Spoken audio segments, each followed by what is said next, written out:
Arnaud Colby. When I was young, I'd listen to the radio, waiting for my favorite song.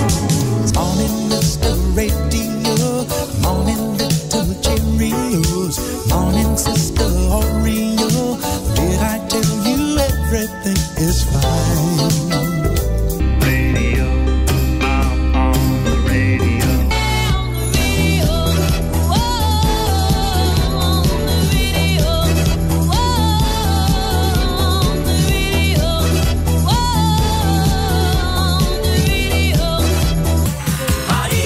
Arnaud Colby, Jackie Gallois.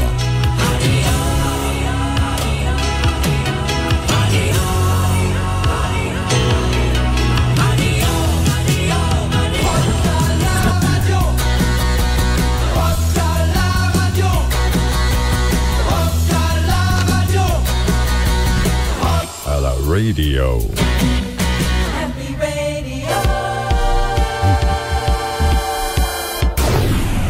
On les a tous mis, là, tous les titres qui parlent de radio, et bienvenue Radio Resto. Je suis très heureux d'être avec vous ce matin sur Radio Resto pour cette émission. Les légendes, ils nous ont accompagnés, ils ont accompagné nos journées, rythmé nos matins, bercé nos nuits. Leurs voix sont entrées dans nos foyers comme une évidence, comme une présence familière. Ils sont les pionniers, les visages invisibles mais ô combien familiers d'une époque où la radio était reine. Aujourd'hui, Radio Resto rend hommage également à ces monuments du micro. Bienvenue dans Radio Resto, les légendes. Cette émission, je devais vous la présenter en collaboration avec mon ami Jackie Gallois. Jackie, qui a fait ses débuts sur Énergie avec le lancement des radios libres en 1981. Il fut une des voix d'Europe 1 pendant plus de 33 ans et il a côtoyé bien sûr Coluche. Malheureusement pour des raisons familiales, il ne pourra pas être au rendez-vous avec lui, mais nous pensons vraiment bien à lui. Émission exceptionnelle, nous avons le plaisir et l'immense honneur d'accueillir 4 légendes vivantes des ondes. 2 sont avec moi en studio ici. Bonjour Sam Bernet. Bonjour Arnaud, bonjour à tous et à toutes. Bonjour Max Lafontaine. Bonjour tout le monde, je suis ravi d'être avec vous ce matin. Alors voilà, les légendes, moi, ce sont des gens que nous allons avoir dans cette émission Radio Resto. Vous savez pas qu'on était dans les légendes quand même, faut pas exagérer. On n'est pas si vieux. Avant on nous traitait de dinosaures, maintenant c'est légende, c'est pas mal quand même. C'est mieux. Ouais, oui. Sam Bernet, le rocker des ondes, voix grave, et vous avez pu vous en rendre compte, et mémoire vive à l'époque de RTL et du mythique Pop Club, proche de Johnny, hein, on peut dire. Du Super Club, ouais. Du Super Club, proche de Johnny dans une aventure Rock'n'Roll Circus. Ah ben, Johnny oui. Circus. Johnny Circus. Et bien sûr, un lien avec Coluche. Et peut-être son côté motard aussi. Ah oui, bien sûr. J'ai fait une émission qui s'appelait Les motards sont sympas, hein, qui était basée sur le même concept que Les routiers sont sympas. Sur RTL, où on aidait tous les samedis pendant 2 heures de 16h à 18h, on aidait les motards sur la route à être dépannés, à trouver des refuges, à trouver des bons endroits, des bons itinéraires. C'était une émission très sympa qui s'appelait Les motards sont sympas. Voilà. Alors Sam Bernet nous parlera tout à l'heure de toute cette vie incroyable d'animateur, de directeur de discothèque, de boîte, d'une vie incroyable en fait. On n'aura pas beaucoup de temps. Hein, Max Lafontaine, animateur de légende, hein, je le répète, aux côtés notamment de Jean-Pierre Foucault, Patrick Roy, Marcel Esca, on peut en ajouter Alain Chabat. Beaucoup. Et tu as exercé beaucoup dans le Sud. Moi, beaucoup dans le Sud, puisque je suis, comme Jean-Pierre, originaire de Marseille, voilà, et que j'avais envie, évidemment, de faire de la radio. Et quand on était à Marseille à l'époque, là, on vous parle évidemment d'une époque que les jeunes gens ne connaissent peut-être pas. On parle de bien avant 81. Donc, il n'y avait pas beaucoup de radios. Il y avait 4 radios seulement. En France, 4 importantes en tout cas. Il y avait RTL, il y avait Europe numéro 1 ou Europe 1, si vous préférez. Il y avait Radio Monte Carlo qui était dans le Sud. Et quand on était dans le Sud, on n'avait pas grand-chose à écouter. Sinon, France Inter, et Radio Monte Carlo. Donc moi j'étais plutôt sur Radio Monte Carlo et j'avais très envie de venir y travailler un jour et ma foi la chance m'a permis d'y arriver un jour. J'ai d'abord fait Radio Andorre, on l'évoquera peut-être tout à l'heure. Bien sûr. Parce qu'il y a beaucoup d'animateurs, de jeunes animateurs, il n'y avait pas beaucoup de radios pour débuter à l'époque. Donc il y avait Sud Radio et Radio Andorre où il y a pas mal de jeunes gens qui sont passés par là pour après passer à autre chose à Paris ou ailleurs. Moi c'était après à Monaco donc. Une vie incroyable. Et tu continues à animer actuellement aujourd'hui? On s'arrête jamais, je sais pas. On s'arrête jamais dans ces métiers. On s'arrête jamais, non. Jamais. Non, moi je continue avec à Radio Millésime, avec Jackie, pour qui j'ai une pensée également, avec Christophe Nicolas, avec Pascal Gibaud, etc. Une radio pour les seniors. Exactement. Voilà. Je stipule également que cette émission est diffusée sur ma radio qui s'appelle Air Show Radio, et c'est une web radio voilà depuis 15 ans qui fonctionne super bien, et vous pouvez nous écouter également Radio Resto sur cette antenne. Voilà, nos invités, nous aurons tout à l'heure Laurent Cabrol, monsieur, voilà, qui sera avec nous, météorologue de cœur. Toujours sur un petit nuage. Oui, absolument. Jean-Pierre Foucault sera avec nous tout à l'heure. L'amitié, je l'ai eu au téléphone. Jean-Pierre, si tu nous écoutes. Oui, on va l'avoir au téléphone. Tout à l'heure. Il revient de Marrakech, donc il va être trop bronzé en plus. Et nous aurons également, je vous le dis comme ça, c'est une légende aussi, pas de la radio, mais une légende de la chanson, c'est Michael Jones, qui sera d'ailleurs en concert ce soir à l'Olympia pour la dernière de son tour 2025. Il paraît qu'il prend de la retraite, on lui posera la question, que s'il continue ou s'il s'arrête. C'est difficile de s'arrêter. Oui, on fait un petit coucou à André Torrent aussi. Hein. Et bien sûr, mais André Torrent, on va l'avoir dans quelques secondes. Je voulais juste vous dire que nous œuvrons cette émission pour les Restos du Cœur, pour les kits bébés, les kits composés d'une boîte de lait, d'un paquet de couches, de petits pots. Et voilà, ça c'est l'objectif. Nous sommes actuellement à 252 487 €. Vous pouvez faire un don, bien sûr, c'est très important. Il faut absolument que cette cagnotte monte. Et pour faire vos dons, radio.restoducoeur.org. Et c'est très important parce que, voilà, oui. On peut appeler également faire des dons au téléphone, non? Non, ça c'est le standard que vous pouvez appeler. Si vous voulez intervenir, 01 850 90 600. Mais pour faire des dons, radio.restoducoeur.org. Sans oublier que on fête entre guillemets les 40 ans des Restos du Cœur, donc c'est peut-être le moment de faire un effort supplémentaire pour que cet anniversaire prenne vraiment une dimension extraordinaire et que les gens puissent donner autant qu'ils pourront aux adresses indiquées. Donc c'est Radio Resto du Cœur attaché, c'est ça, .org. Oui. Et donc faites-le. Alors on est dimanche matin en général, les gens le dimanche ils se lèvent, ils vont faire un petit jogging, ils prennent leur vélo et puis il fait beau en plus. Moi je parle de Paris pour l'instant, en tout cas il y a un beau soleil sur Paris. Alors avant de prendre le vélo, avant de prendre les baskets, et avant d'aller courir ou d'aller pédaler, faites un don, appelez les Restos du Cœur, faites un don à radiorestoducoeur.org, faites quelque chose, pensez aux enfants. Vous savez, il y a énormément de gens, hein. Il y a plus de, 1 300 000 repas qui ont été distribués cette année. C'est épouvantable, en même temps c'est formidable. Épouvantable parce que ça ne devrait pas exister, ça ne devrait plus exister. Coluche pensait que ça durait qu'1 an, et ça fait 40 ans. Et donc, là maintenant on s'occupe des enfants. Vous savez, moi j'ai regardé souvent dans les queues des Restos du Cœur, il y a des familles entières, des petits-enfants, etc. Donc là aujourd'hui c'est important, puisque là, tous autant que nous sommes autour de ce micro, à ceux qui nous écoutent, là aujourd'hui on vous appelle aux dons pour financer des kits bébés. C'est important, c'est du lait, c'est des couches, c'est des choses comme ça. C'est des choses qui coûtent cher, hein, même dans les supermarchés, bon marché, entre guillemets.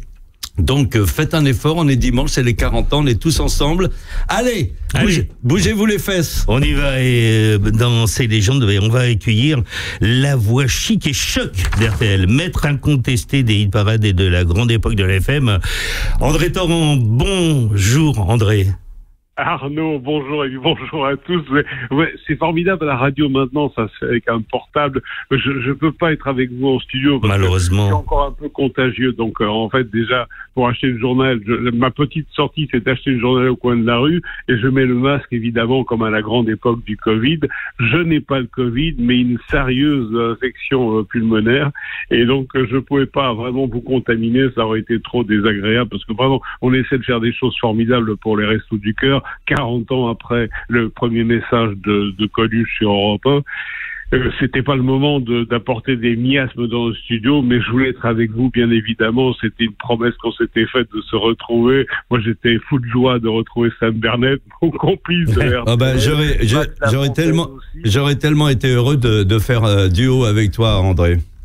Bah oui, mais on a fait, on va pas se raconter des histoires comme ça d'entre nous, mais c'est vrai que Sam a été un personnage formidable à RTL. D'abord, c'était un grand ami réel de Johnny Hallyday. Il a eu une voix magnifique, Martins, où j'ai fêté mes 10 ans de radio sur RTL, où en plus on a fait l'anniversaire de Johnny, c'est mythique parce qu'on en a encore reparlé cet été. Enfin, voilà, c'est une grande complicité et puis aussi peut-être dans une moindre mesure parce qu'on se connaît un peu moins bien, Max Lafontaine, enfin et puis Arnaud Coby qui est un fou de radio, qui fait de la radio dans n'importe quelle condition, mais il fait de la radio parce qu'il aime ça et parce que la radio est un média chaud et parce qu'il est bon de communiquer cette chaleur humaine que Coluche a voulu léguer avec les Restos du Cœur. Oh là là. André, c'est lui de parade surtout. Hein. Mais oui, il a raison, André. La radio, c'est ce qu'il y a de plus magique. Vous vous rendez compte, il y a des millions de gens qui écoutent. Ouais. Et qui ne nous connaissent pas physiquement. Tu sais, un jour, je fais juste une petite parenthèse, j'avais fait une émission de radio à Genève. Et en sortant du studio, il y avait une jeune femme avec sa fille qui avait une petite adolescente. Elles se sont approchées de moi et la petite m'a demandé un autographe. Très gentiment, j'ai signé. Puis la dame me regardait des pieds à la tête, sans arrêt. Et je lui dis, vous voulez que je signe quelque chose? Elle dit, non, je vous regarde parce que je suis déçu en bien. J'ai dit. André Taureau, une voix de radio, c'est ça alors. Pardon? Avoir une voix de radio. Avoir une voix de radio. Un physique de radio. Ben voilà. Alors moi, je voudrais quand même, lors de ces Restos du Cœur, raconter une nouvelle fois ma rencontre avec André, parce que quand j'étais petit, j'écoutais le Hit Parade, évidemment. Voilà.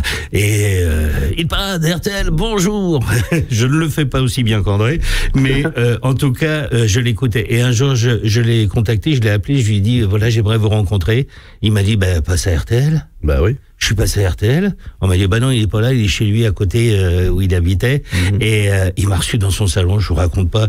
J'ai été tétanisé. Et depuis, André a toujours été présent à côté de moi. Et voilà, je voulais vous en remercier aussi, André, par l'intermédiaire des Restos du Cœur. Mais c'est normal, ce qui nous rassemble, bien sûr, c'est les Restos du Cœur aujourd'hui. Mais c'est aussi la passion de la radio. Et cette passion de la radio, quelle que soit l'antenne pour laquelle on travaille, c'est la passion de la radio avant tout, que ce soit Europe, que ce soit une FM, que ce soit une radio associative, mais c'est simplement le besoin de communiquer, le besoin de partager et le besoin aussi d'apporter un peu de lumière ou un peu de chaleur dans la vie, parce que souvent c'est pas toujours facile pour tout le monde, hein, la preuve. Mais tu sais, André parlait de complicité. C'est vrai que André et moi-même avons été très complices. D'abord, j'ai été son joker à RTL quand il s'absentait. J'ai présenté le Hit Parade très souvent. Ah, tout à fait, oui. Et il a récupéré le Super Club RTL quand moi je partais en province enregistrer le mercredi pour être diffusé le samedi. C'est André qui... Donc on a vraiment une complicité d'amitié dans la vie et à l'antenne, puisqu'on s'est partagé nos émissions. Je vous propose C'est grâce à Sam Bernett aussi que j'ai pu partir au sport d'hiver pendant une semaine, que Sam s'occupait à ce moment-là de Radio Avoria. Donc Sam avait besoin de revenir sur Paris et donc de laisser la radio. Moi j'ai pris la radio d'Avoria pendant une semaine, et donc, enfin voilà, c'est où il était à l'antenne pour me remplacer dans le Hit Parade, où moi je profitais qu'il ait quitté la station d'Avoria pour faire de la radio et de faire un peu de ski dans la journée, enfin, donc, mais tout ça, c'est une époque merveilleuse, où finalement, on parlait pas vraiment d'ego, je sais pas, on a le sentiment d'être heureux ensemble. Bon, j'ai envie qu'on se replonge un petit peu. C'était l'époque de Studio 22.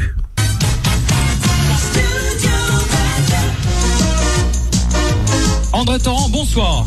Bienvenue dans Studio 22. Pour se détendre et vivre dans le vent, le hit parade avec André Torrent.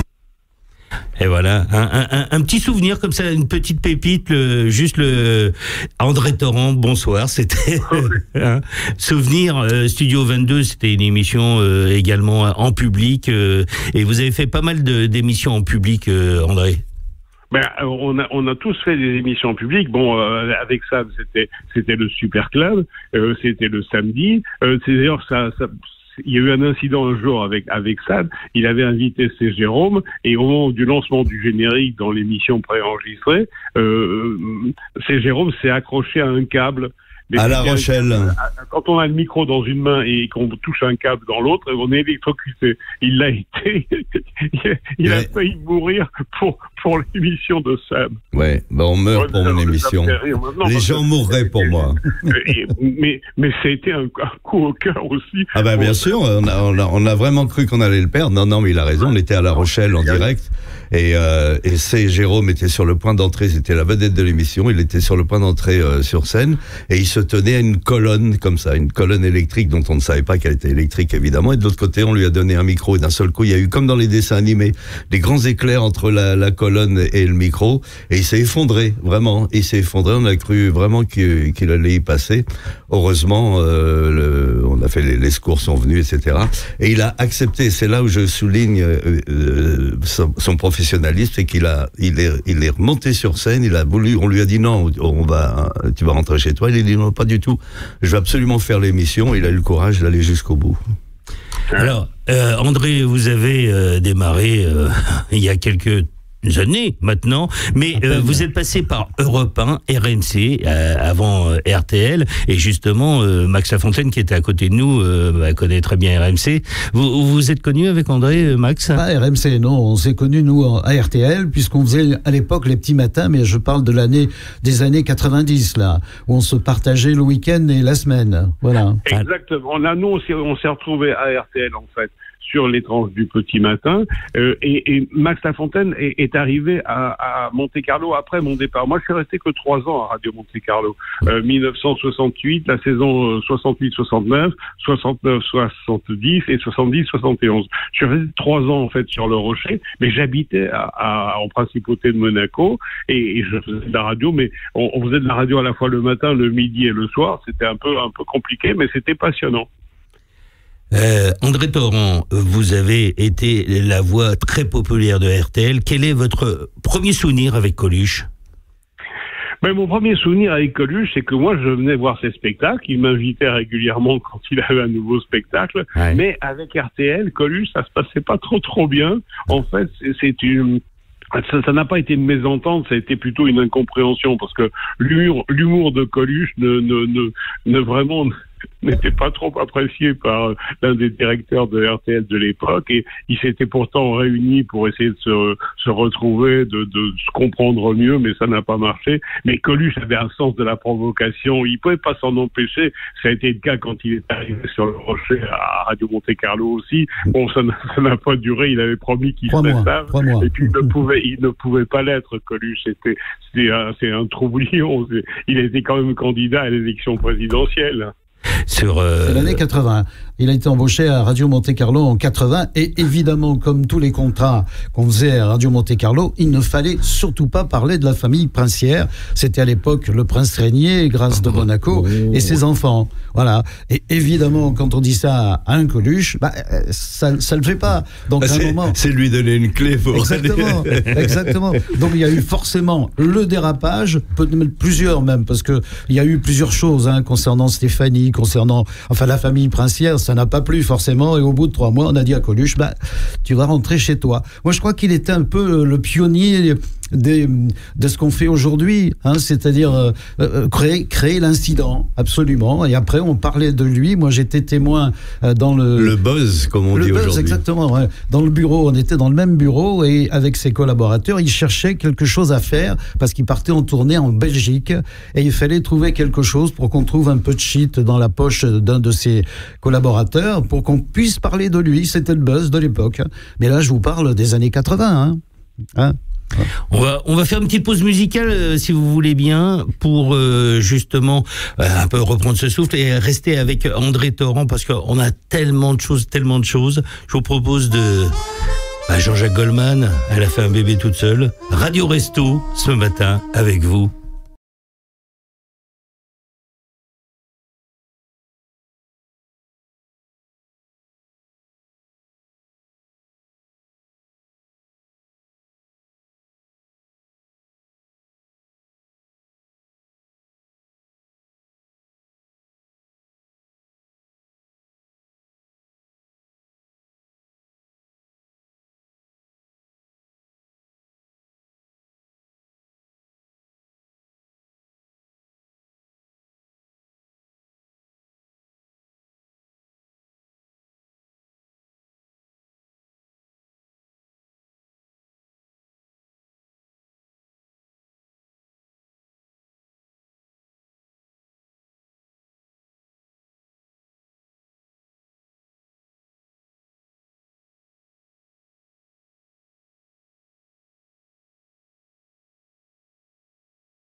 Le monde de la radio, ensemble pour les Restos du Cœur, c'est Radio Resto, saison 6. Et oui, Jean-Jacques Goldman, une légende aussi, et on en parlera tout à l'heure, bien sûr, puisque Jean-Jacques a été très lié avec Plus qu'une Coluche. légende, c'est un monument. C'est un monument. Elle a fait un bébé toute seule. Je vous rappelle que vous pouvez faire vos dons. Vous devez faire vos dons, parce qu'on est là 48 heures. Radio Resto, c'est une radio éphémère. Pendant 48 heures, on est là pour financer des kits bébés. Et c'est hyper important. Pour faire vos dons, radio.radioducoeur.org. On est à 252 487. Alors, il faut... Ça avance pas beaucoup. Hein. Non, mais vous pouvez donner même il est 1 euro. Tôt, il est encore tôt, on est dimanche matin quand même, il est 9h25. Voilà. Le petit déjeuner, là. Ouais, ça va bouger, C'était ça fort. va bouger. Ça. Il faut dire que les couches, c'est aussi pour les seniors. Hein, donc, Et il faut dire que vos dons sont défiscalisés. Donc, si vous donnez 100 euros, vous payerez à la finale 25. C'est très important de le savoir. Surtout en ce moment. Ouais. Voilà. Et je sais que c'est difficile parce qu'en période actuelle, c'est difficile de sortir de l'argent, mais même 1 euro, bien sûr, 10 euros, de participer, voilà. De participer, quel que soit le montant.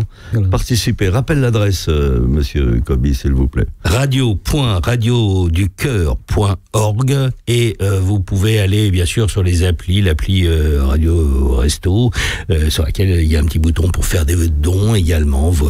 On compte vraiment sur vous, comme disait Coluche à l'époque. Ou Enrico Macias. Donnez, donnez-moi, donnez. Allez. Exactement. Alors on est dans cette émission Les Légendes hein, jusqu'à 11h. On est ensemble. Moi, je bois du petit lait, si j'ose dire. C'est le moment avec les kits bébés. Voilà. Avec du café, c'est mieux quand même. Je bois du petit lait parce que je suis entouré de Sam Bernet, de Max Lafontaine. Nous avons André. Toujours là, André? Bien sûr. Oui, parce que les kits bébés, hein, il faut dire que dans les kits bébés, il y a une boîte de lait, il y a un paquet de couches, et puis il y a des petits pots, bien sûr. Voilà, ça c'est un kit bébé, et c'est pour ça qu'on se bat aujourd'hui. On a toujours besoin d'un petit pot chez soi. Absolument. Et à propos de légende, et je voudrais accueillir avec un indicatif qui va vous le présenter tout de suite.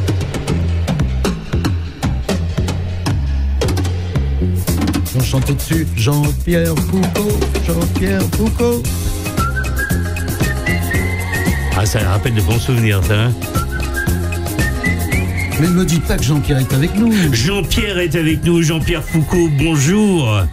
Bonjour à vous tous, bonjour les jeunes voix de la radio. Salut Jean-Pierre. Ah ben là on est carrément dans les légendes. Alors excepté moi, c'est vrai que nous avons affaire ici à des stars de la radio et je vous remercie Jean-Pierre Foucault de participer à Radio Resto. Comment allez-vous d'abord? Pourquoi tu le vois? Plutôt pas mal, je sais pas pourquoi on se vous voit, mais donc, moi je vous vois personne.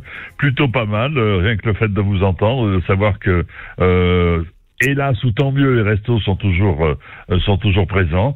Avec cette fois-ci, je l'ai entendu décrit par André, le kit bébé pour lequel nous allons nous battre aujourd'hui. Hein, tout va bien. Alors André Doran est avec nous, Jean-Pierre Foucault, vous connaissez André? Ah bah du tout. Jean-Pierre pratiquement l'envie d'être un meneur de jeu parce que j'étais à Europe 1 en juin 67. Lui était déjà un meneur de jeu très connu sur l'antenne, animateur de la Pepsi Boom. Il avait un succès remarquable déjà auprès des très jeunes filles à l'époque, presque comme autant que Salut les copains.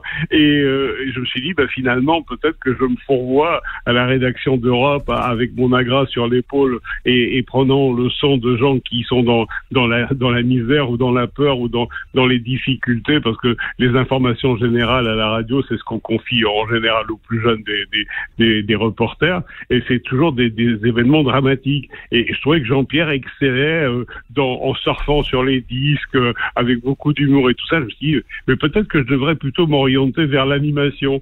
Finalement, c'est ce que j'ai fait, et on s'est retrouvés tous les deux à Radio Monte-Carlo 1 an ou 2 plus tard. Voilà, faut peut-être raconter, Jean-Pierre, ton histoire. Comment est-ce qu'effectivement tu as démarré, tu t'es d'abord retrouvé à Europe 1 avant d'arriver à Radio Monte-Carlo? Non, d'abord à Monte-Carlo. Non, erreur fatale, Max. J'ai gagné un concours en 1966, en juin 66, qui signifie que en juin prochain, je vais fêter mes 60 ans de radio. Allô, mes 60 ans de radio. Légende. Et donc, j'ai gagné donc ce concours en juin 1966, et j'ai ma lettre d'engagement provisoire, ma lettre semaine de stage, en quelque sorte, qui prenait fin le 31 décembre. Et le 31 décembre, j'ai reçu ma première lettre de renvoi. Et le directeur de l'époque, qui s'appelait Frédéric Delapanouse, m'a dit « Vous n'êtes pas fait pour faire ce métier ». Donc, il était visionnaire. Et je suis parti avec Topalov, puisque nous avions gagné tous les deux le concours. Avec ma 2 chevaux, nous sommes montés, comme l'on dit, à Paris. Et là, Lucien Maurice nous a engagés à Europe 1, où je suis resté 3 ans, Patrick beaucoup plus longtemps. Et ensuite, je suis revenu en 1969 à Monte-Carlo. Voilà. Et puis ensuite, RTL, etc., Europe, enfin, ensuite quelques grandes maisons que j'ai été fier de servir pendant tant d'années. Radio, télévision, Jean-Pierre Foucault, faudrait une émission complète pour parler de votre carrière. Quelle carrière extraordinaire. Est-ce que comment vous le vivez aujourd'hui, cette carrière? Plutôt pas mal, parce que j'ai eu la chance de faire le métier que je rêvais de faire. Et j'ai eu la chance pendant toutes ces décennies d'aller au travail la tête haute. Moi, quand je pense qu'il y a beaucoup de gens qui nous écoutent, hélas, qui vont au travail en baissant la tête parce que ça leur plaît pas, parce que c'est une charge pour eux. Eh bien, pour nous qui faisons de la radio, ça a été véritablement un bonheur que de faire ce métier. Et donc voilà, le souvenir que je garde, c'est d'avoir fait c'est pas un métier, mais d'avoir eu une occupation qui était l'occupation de mes rêves pendant que j'étais gamin, puisque la radio que j'écoutais adolescent me faisait rêver. Et un jour, je suis passé de l'autre côté, je suis allé dans le poste. Et puis à l'époque, on pouvait aussi, c'est ce que tu faisais assez souvent, être un jour à Paris, le lendemain tu étais à Marseille, et puis à Monaco, tu n'étais pas toujours dans le studio à Monte-Carlo. Non, c'était pas toujours dans les studios à Monte-Carlo. Et puis, nous avions créé deux fois par semaine, nous étions dans une ville du sud de la France avec une moto ou une voiture émettrice. À l'époque, il n'y avait pas de satellite, donc il fallait un point haut. Donc, il fallait par exemple mettre une voiture relais à Notre-Dame-de-la-Garde si on voulait faire une émission dans Marseille. La voiture était accrochée à des circuits des PTT, qu'on appelait les LGD, les lignes à grande distance. Enfin, c'était... vous racontez ça aujourd'hui à des jeunes qui font de la radio, ils vous croient pas. Mais donc, c'était assez compliqué, mais passionnant, que de pouvoir rouler dans une ville, à moto, ou dans une voiture qui portait mon nom, d'ailleurs, qui était siglée à mon nom. J'étais vachement fier, il y avait écrit « Il court, Jean-Pierre Foucault », et on faisait découvrir ainsi aux auditeurs de RMC de l'époque, de Radio Monte-Carlo, pour être plus précis, les villes du sud de la France. Moi, je peux raconter une petite anecdote, Jean-Pierre. Oui. Moi, je venais à peine d'arriver à Monte-Carlo, et donc tu faisais une émission à Menton, et tu avais un bateau, tu allais en direct au large, avec des invités. Et puis c'était un jeu aussi. Et je me rappelle que pendant les disques, tu allais plonger. Voilà, directement. Et à la fin du disque, Léon, qui était en studio, ton réalisateur, te disait « Jean-Pierre, ça va être à toi ». Et tu disais, tu étais dans l'eau. Donc tu m'as fait signe, prends les gens. Vous vous rendez compte à l'époque ce qu'on pouvait faire comme ça, improviser. Et moi j'étais un peu stupéfait, surpris et un peu intimidé, je l'avoue. Et puis, moi j'ai eu de la chance pendant 20 ans de travailler dans une radio, la seule radio en France avec vue mer. Alors que c'est quand même extraordinaire. Hein. D'autres avaient vu sur Savy-rue Bayard, d'autres vu sur Kodak rue François 1er. Moi, j'avais vu mer. Bon, chacun son truc.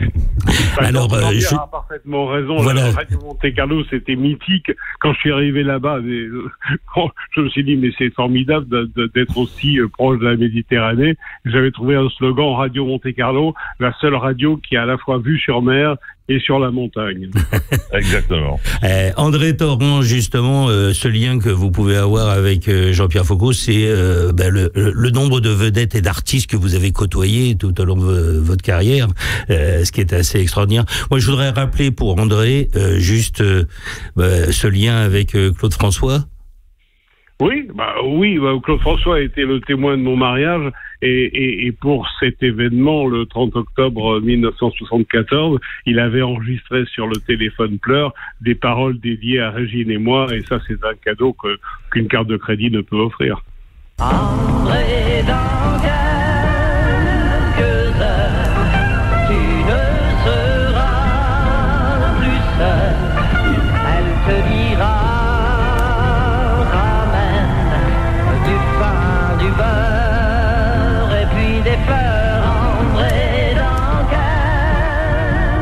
D'excellents souvenirs, et puis ça fait une petite émotion d'entendre la voix de Claude chanter. On embrasse Régine, André, hein.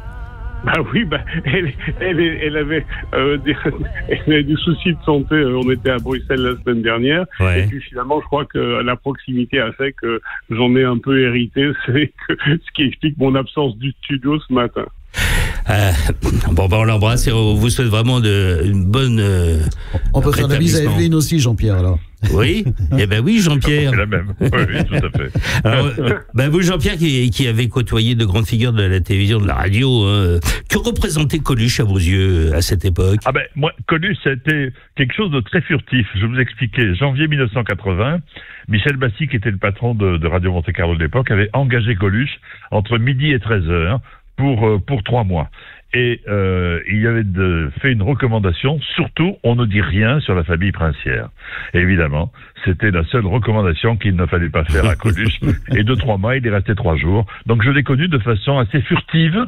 C'était en quelque sorte bonjour, au revoir. Mais il nous a fait beaucoup, beaucoup, beaucoup rire. Moins le directeur général qui avait des comptes à rendre plus haut. Ça coûtait un peu cher. Je ne dirai pas ce qu'il a dit. Ne me demandez pas d'ailleurs, je vous remercie de ne pas me le demander. Je ne le dirai pas non plus, Jean-Pierre. Je vous remercie beaucoup. Max nous l'a raconté en off, mais bon, voilà. Tout le monde le sait dans le studio. En tout cas, et cette action pour les Restos du Cœur, Jean-Pierre Foucault, qu'est-ce que ça représente pour vous? Est-ce que cet élan de générosité, c'est important aujourd'hui? C'est important, et moi j'ai eu cette chance de faire la première émission avant les Restos, puisque nous avions fait une émission avec les 20 derniers vélos Solex qui étaient produits, et on avait vendu ces vélos Solex aux enchères au cours d'une grande émission sur TF1, au profit de l'association de Coluche, au profit des Restos, avant même que la grande émission de divertissement n'existe. Et ça a été en quelque sorte, avec Véronique Colucci, le coup d'envoi, si vous voulez, de cette opération. Mais jamais, jamais, jamais, au grand jamais, on aurait pu imaginer que tant d'années et tant de décennies plus tard, nous soyons encore là pour parler des Restos du Cœur. C'est-à-dire que, voilà, c'est assez triste, mais d'un autre côté, cette générosité est essentielle, et c'est pourquoi il faut vraiment donner pour ce kit bébé aujourd'hui. C'est important, et effectivement, nous sommes là pour ce kit bébé. Laurent Petit-Guillaume, qui est ici avec nous dans le studio, peut peut-être rappeler l'importance de ces dons et pourquoi. Oui. Alors, cette année, depuis 2 ans maintenant que nous organisons, ça fait 6 ans, et je remercie Jean-Pierre Foucault pour son intervention. J'avoue, je suis rentré en studio pour me régaler de ses paroles, Jean-Pierre. C'est gentil, c'est absolument. Gentil, Laurent. Et alors, j'organise depuis 6 ans Radio Resto. J'aimerais bien que pour la 7e année, l'année prochaine, vous soyez avec nous. Ah ben pourquoi pas, mais il suffit de me le demander. Eh ben, voilà.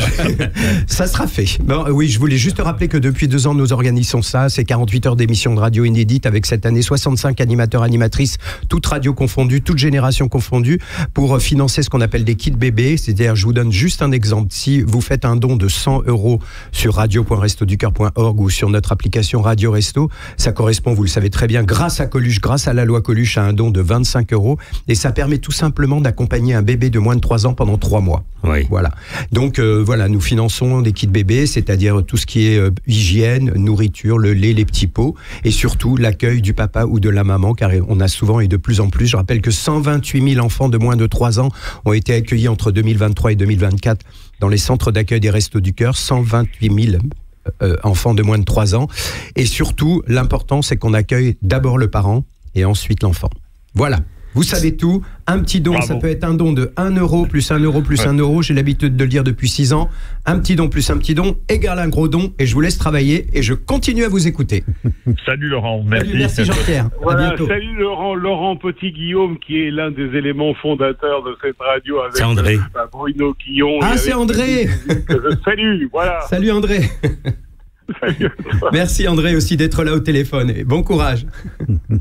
Ça nous fait plaisir en tout cas de vous avoir, hein, tous. Ah oui, c'est vraiment ce que j'appelle un plateau de fou. 252 497 €, ça c'est actuellement la cagnotte. Hein. Vous pouvez la faire monter, vous devez la faire monter. Absolument. Je vous rappelle que c'est radio.restoducoeur.org, hein, je répète, radio.restoducoeur.org, c'est très important, on va faire monter un maximum. Resto du Cœur attaché, hein. Resto du Cœur radio attaché, absolument. Et Resto du Cœur attaché, c'est important. Je voudrais remercier André Torrent d'être passé avec nous ce matin. On vous souhaite vraiment le meilleur, hein, pour voilà, qui tousse un petit peu. Bah, il est plus tout jeune, hein. Ah non, et oui, mon bon monsieur. Bon, en tout cas, je vous embrasse tous, de loin, je peux me permettre, et puis surtout, le plus grand succès pour cette opération encore, pour les Restos du Cœur, c'était la plus grande idée de Coluche, avec aussi cette loi Coluche qui permet de ne pas payer d'impôts sur ce qu'on donne aux Restos du Cœur. Je trouve ça merveilleux, et c'est un très bel héritage qu'on peut célébrer encore 40 ans après. Merci André Torrent. Je voudrais remercier Jean-Pierre Foucault d'être passé parmi nous ce matin. Et je crois que le rendez-vous est pris avec Laurent Petit-Guillaume, peut-être pour l'année prochaine, Radio Resto en tout cas. On t'embrasse Jean-Pierre. Merci en tout cas de m'avoir invité. Salut à tous. À bientôt. À bientôt. Salut Jean-Pierre. Allez, un petit peu de musique.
Radio Resto, 48 heures inédites avec les plus grands animateurs et animatrices radio, tous réunis. Et c'est le cas, les plus grands animateurs de la radio, Max Lafontaine, Sam Bernet, André Torrent, Jean-Pierre Foucault, jusqu'à maintenant. Et nous venons d'écouter Marcia Baila. Pourquoi Marcia Baila, je vais y arriver, les Rita Mitsuko? Parce que, je ne sais pas si vous l'avez remarqué, on n'écoute que des titres pour l'instant qui sont passés en 1985, puisque nous fêtons les 40 ans de l'appel de Coluche, qui s'est déroulé sur Europe 1 un 26 septembre 1985. Absolument. Et puis, si vous voulez en savoir plus, il faut faire des dons. Si vous faites pas de dons, on parle plus. On vous raconte plus rien. On n'a plus personne. Non, attendez, on rigole pas. Vous faites des dons. Alors là, il est 9h46. On est dimanche matin. Et je vous invite donc à faire un don, si vous allez tout de suite sur radio.restoducœur attaché, c'est important, .org. radio.restoducœur attaché.org. Très, très important. Vous savez que c'est fait pour financer des kits bébés, d'accord? On n'en a pas parlé, mais il faut en parler beaucoup, même si tout à l'heure Jean-Pierre Foucault l'a répété, si André Torrent l'a répété, si tu le répètes, si notre ami Lafontaine le répète également, c'est important parce qu'avec un don de 100 euros, vous n'allez en fait en payer que 25. Oui. Et là, on accompagne un bébé pendant 3 mois. Un bébé avec composé un kit composé de boîtes de lait, de paquets de couches, de petits pots, etc. C'est hyper important. Donc, radio.restoducœur attaché.org. Alors, nous sommes... Quelle voix, hein. Oui, mais justement, c'est ce que j'allais dire. Pour moi, petit animateur, voilà, c'est une école. Là, je suis à l'école, et nous sommes dans une école, d'ailleurs, et je salue Arthur qui réalise cette émission, Iniesta, et ce sont ces voix-là qui donnent la réalité la radio, c'est la de voix, la radio. D'abord, voilà. Avant l'image, maintenant, on a mis des caméras un petit peu partout, alors certains sont pour, d'autres contre, mais ça, c'est un autre débat. Mais à l'époque, dans chaque radio, il y avait un type de voix. Et j'ai l'impression que Ralph, c'était un peu la voix grave à l'époque, non? Oui, peut-être, je sais pas. Enfin, on a la voix qu'on a. Non, mais ce qui est important, on parlait de radio et de cette magie de la radio tout à l'heure, mais vous expliquez qu'il n'y avait pas beaucoup de radios. Il y en avait 3, 4 dans toute la France. Donc quand on prenait l'antenne, on s'adressait aussi bien aux gens de Dunkerque qu'aux gens de Lyon, de Marseille, ou de Charente-Maritime ou de Biarritz. Marseille moins, parce que Marseille, RTL, Europe 1, oui, mais quelle que soit ta radio, tu contactais l'ensemble de la France et il fallait avoir un ton qui plaisait à tout le monde et on ne s'adressait pas personnellement à l'Île-de-France ou à la Bretagne, etc. Donc il fallait avoir aussi un style et une façon de présenter les choses qui plaisent à tout le monde. Et puis il fallait passer à toutes les heures aussi, en quelque sorte, parce qu'on était un peu interchangeables aussi à l'époque. Hein. Il fallait l'être. Je disais tout à l'heure, j'étais le joker d'André Torrent pour le hit parade pendant des années. Comment tu vas démarrer la radio? De quelle façon? Ça va être très... Attention, hein, vous êtes prêts? Non, je vais vous la faire courte. J'avais 20 ans et je venais de sortir de mon service militaire et j'étais dans le métro. Et ce que je vous raconte est vrai, hein, c'est exact. Je sais pas, il y a pas de... C'est la vérité. J'étais dans le métro et seul il était, je sais pas, c'était le dernier métro, je rentrais de je ne sais où et sur la banquette en face, il y avait un numéro du magazine L'Express que quelqu'un avait oublié ou abandonné. Et je vois là sur la couverture la guerre des radios. Et il y avait en photo, il y avait Gérard Klein, Hubert d'Europe 1, Gérard qui était à France Inter à l'époque, Hubert d'Europe 1 et le président Roscoe de ce qui s'appelait encore Radio Luxembourg et pas encore RTL. Ouais. Je vous parle de ça, c'est en 65-6. Hein. Je lis, évidemment, j'étais passionné de radio déjà, je lis l'article et il y avait un encart sur une interview de Jean Provost, qui était le grand patron du Figaro, de Paris Match, de Radio Luxembourg et de beaucoup d'autres choses, qui disait, il y avait un encart en gras qui disait, faut que la radio se modernise, il faut des jeunes qui ont de l'ambition, qui ont des idées, etc. Oh là là, c'est pas tombé dans l'oreille d'un sourd, j'ai pris le magazine avec moi. Et dès le lendemain matin, alors que je ne connaissais personne, et encore moins Jean Provost, Je me suis renseigné, il y avait un bottin à l'époque, un gros livre avec tous les numéros de téléphone. Ouais. Et j'ai regardé Paris Match et j'ai pris le numéro du Standard de Paris Match et j'ai appelé une fois et très gentiment la secrétaire de Jean Prouvost m'a dit il est très occupé, il peut pas vous prendre, etc. À l'époque, il y avait des jetons de téléphone. Il fallait mettre un jeton pour téléphoner. J'étais dans un bistrot, j'achète un deuxième jeton.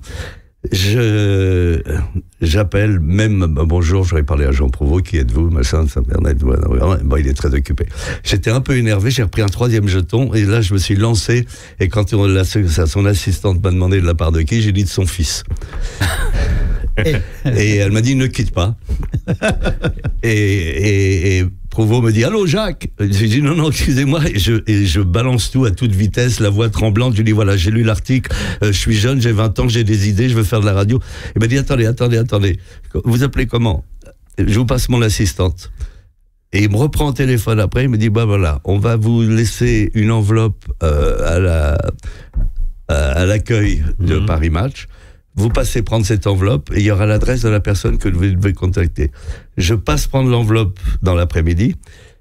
Il y avait une petite carte à mon attention marquée « Présentez cette enveloppe à Jean Farand, PDG de Radio Luxembourg, 22 rue Bayard ».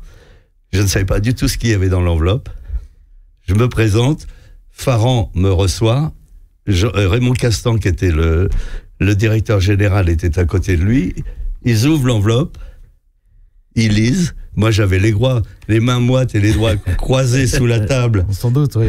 Et j'ai une image dont je me rappellerai toute ma vie. Ça a déclenché tout. C'est qu'à un moment donné, il a terminé la lecture de l'enveloppe, de la lettre. Il y a eu un silence. Il m'a regardé. Il a enlevé ses lunettes. Il m'a dit, je suis obligé de vous engager. Ça fait rêver tous ceux qui nous écoutent, là. Non, oui. Et tous les jeunes qui nous écoutent, qui se relaient, et tous les animateurs, parce qu'il y a plus de 60 animateurs qui se relaient pendant ces 48 heures de Radio Resto. Ce matin, il y avait des jeunes, il y en aura tout à l'heure, il y avait des moins jeunes, mais ça fait rêver, justement. Ouais. Et à cette époque-là, on commençait très très jeune. Hein. Donc, j'ai poussé la porte de 22 rue Bayard, et une demi-heure après, le PDG me disait, écoutez, après lecture de ce que Jean Prouvost m'a envoyé, je suis obligé de vous en... Et là, il m'a dit, écoutez, je sais pas très bien ce que je vais faire avec vous, mais moi, j'arrivais des États-Unis en plus, donc je connaissais bien toute cette radio moderne avec des jingles, etc., qui n'existaient pas beaucoup encore en France. Et il m'a dit, écoutez, il y a un garçon dans la maison avec lequel vous devriez bien vous entendre, c'est un Américain, il s'appelle Roscoe. Ici, c'est le président Roscoe, je vais vous le présenter. Et si vous faites affaire avec lui, vous restez et vous serez engagé. Et effectivement, pendant 2 ans, j'ai été l'assistant du président Roscoe. Et quand Roscoe est reparti à Londres, j'ai pris sa place. Et ça fait... Un petit mot quand même pour ceux qui nous écoutent. Qui était le président Roscoe? Parce qu'effectivement, c'est un nom qu'on connaît. Mais c'est une légende également. Alors, le président Roscoe, c'est d'abord un Américain qui avait travaillé sur les bateaux pirates, sur les radios pirates au large de l'Angleterre. Et au moment où il y avait vraiment une concurrence entre Radio Luxembourg qui venait de passer RTL avec Europe 1, avec Salut les copains, il fallait quelque chose en face de Salut les copains, une émission pour les jeunes. Et donc ils étaient allés chercher Roscoe sur son bateau pirate, ils l'avaient engagé à RTL et il faisait le créneau 16h, 18h comme en face de Salut les copains. Et il travaillait tout seul, lui, hein? Et il travaillait tout seul. C'est le premier qui a travaillé à la console, qui était animateur, producteur, réalisateur et qui faisait de la radio comme il le faisait sur le bateau pirate et comme on le faisait aux États-Unis à l'époque. C'est-à-dire il n'y avait pas de technicien, c'est pour ça qu'on appelait ça les disc jockeys, voilà. Parce qu'ils étaient devant le micro et de chaque côté, à droite et à gauche, il y avait les platines, et ils jonglaient sur les platines en mettant les disques tout en parlant, et ça faisait un style jockey, et on appelait ça des disc jockeys. Voilà. Parce qu'à l'époque, les studios, c'était encore avec du vitre, la technique d'un côté, les animateurs de l'autre. Non, mais il y avait 3 techniciens, en cabine, un qui sortait le disque de la pochette, C'est vrai, hein. Un qui sortait le disque de la pochette, l'autre qui le donnait à l'autre, qui donnait à l'autre, qui le mettait sur la platine, et c'est un autre qui envoyait la platine. Pour te dire que ça faisait du monde dans le studio. Ouais. On avait un grand animateur également sur Europe 1, lui c'est Yann Egan, que je salue également, et qui était disque jockey aussi, comme ça. Roscoe a ouvert la porte d'abord à faire des économies aux stations de radio, puisque ça a effectivement resserré les gens en cabine. Il y a Georges Lang encore qui travaille comme ça. Georges Lang qui travaille absolument comme ça. On va écouter un petit extrait, Sam Bernet, de Super Club RTL avec Johnny.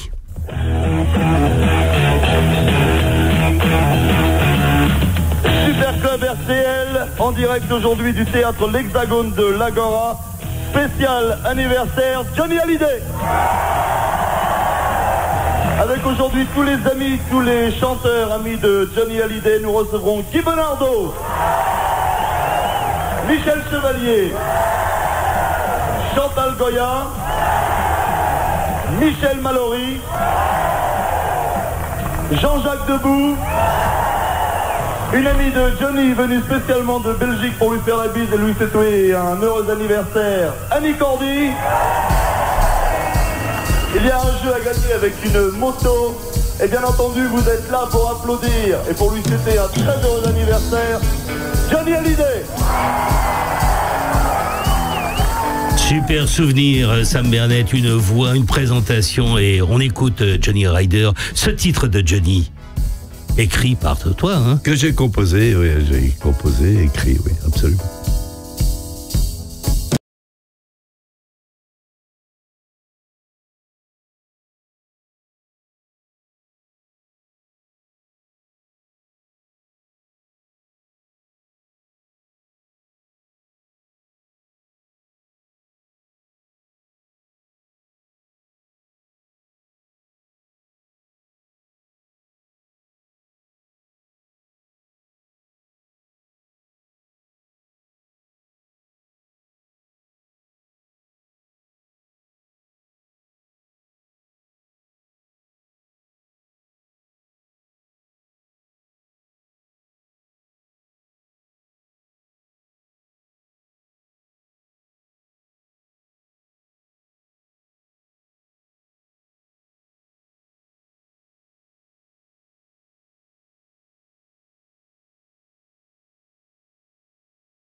Radio Resto saison 6, 48 heures de radio. Plus de 40 animateurs pour la 6e édition de Radio Resto.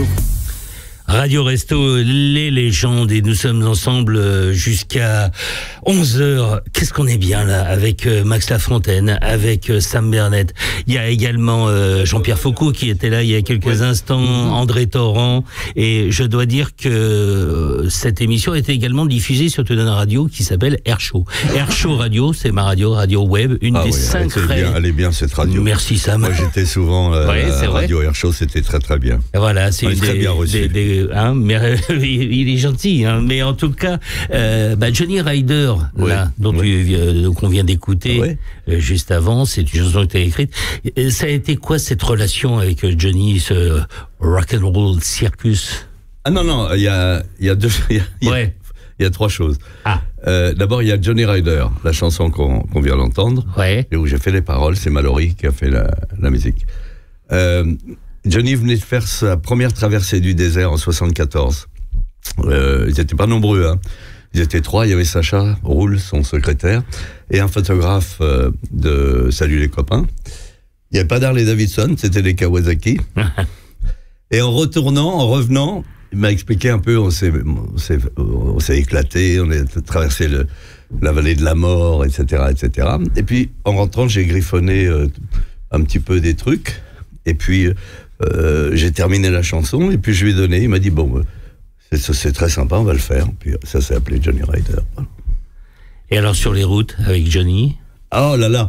Alors maintenant on va revenir. Il y a le Rock'n'Roll Circus. Rock'n'Roll Circus. Ouais, parce que j'aimerais bien que tu nous en parles de Rock'n'Roll Circus. Rock'n'Roll Circus, c'est une boîte que j'ai créée en 1969.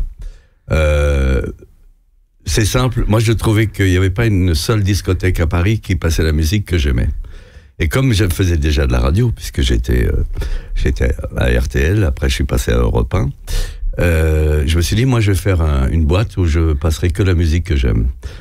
Allusion à Johnny Hallyday. Non.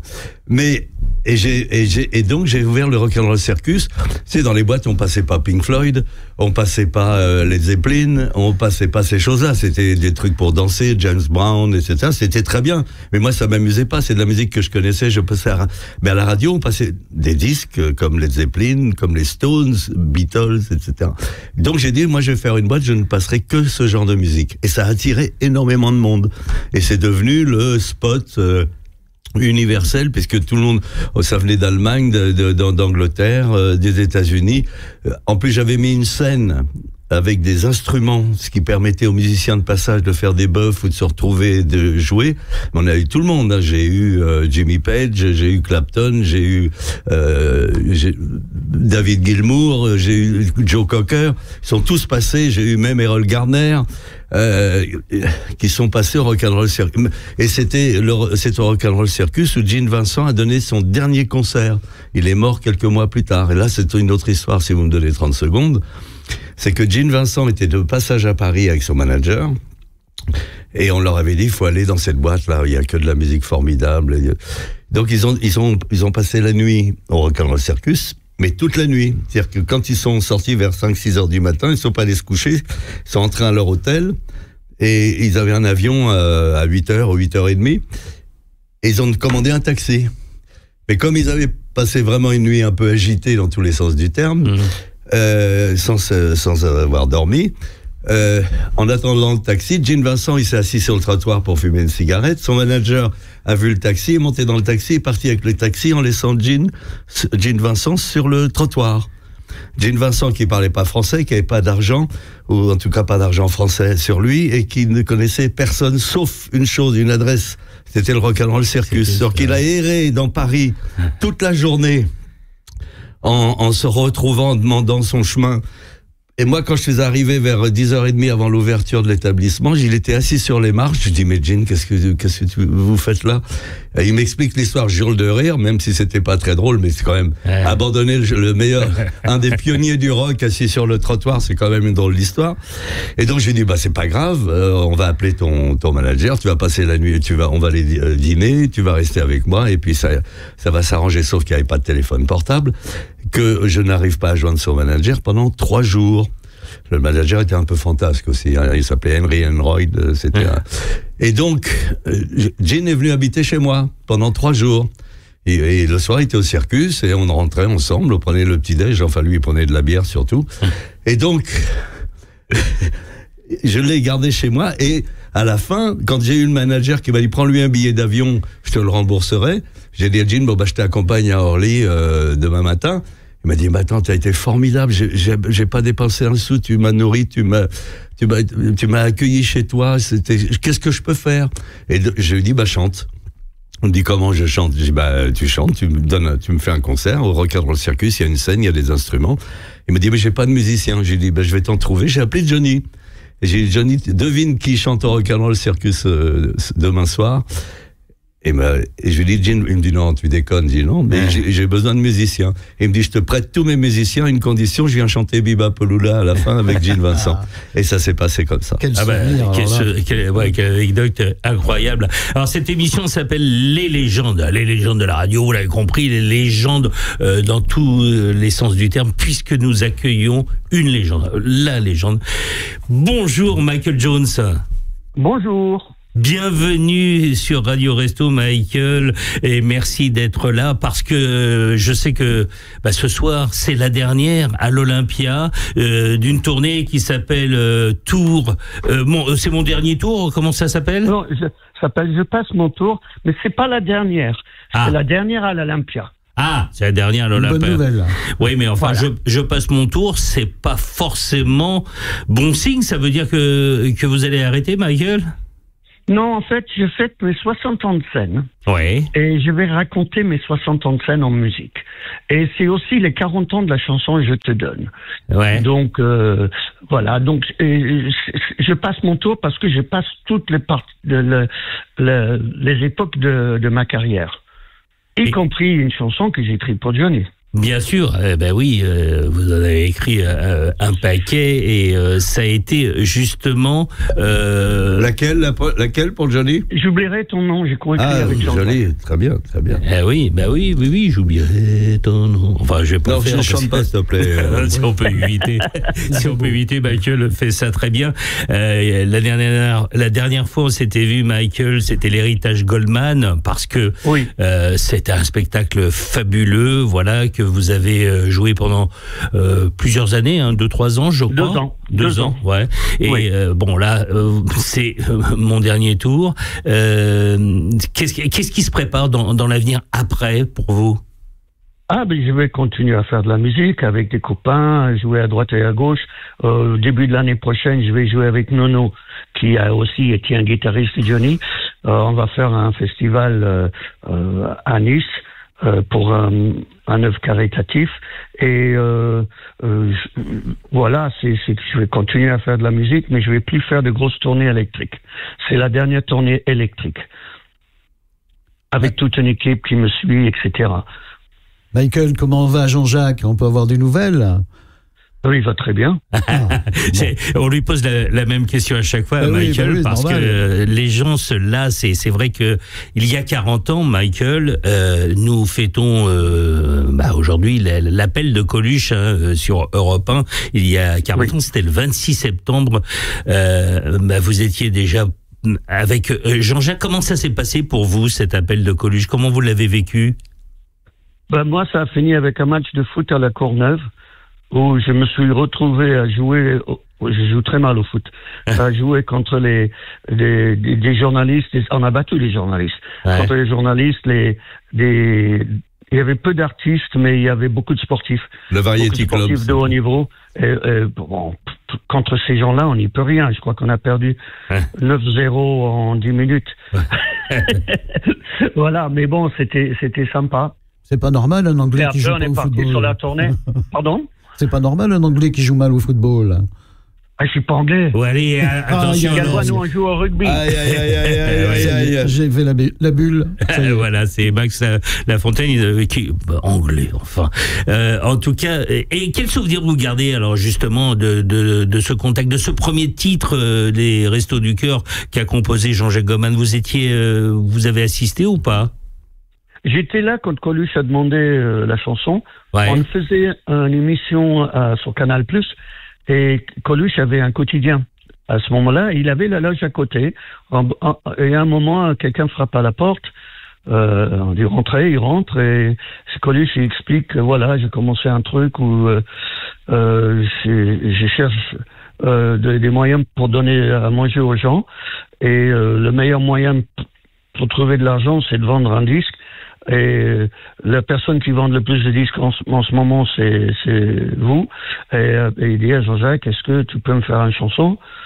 Et Jean-Jacques a dit oui, bien sûr. Pour quand? Coluche, je crois qu'il a répondu pour hier. Voilà. Et 4 jours après, la chanson a été faite. Et c'est un succès parce que c'est une belle chanson. Elle est bien faite. C'est devenu l'hymne des Restos du Cœur. Oui, absolument. Voilà. Mais il a cette faculté, Jean-Jacques, de composer quelque chose comme ça à la débeauté et que ça devienne un tube aussi important.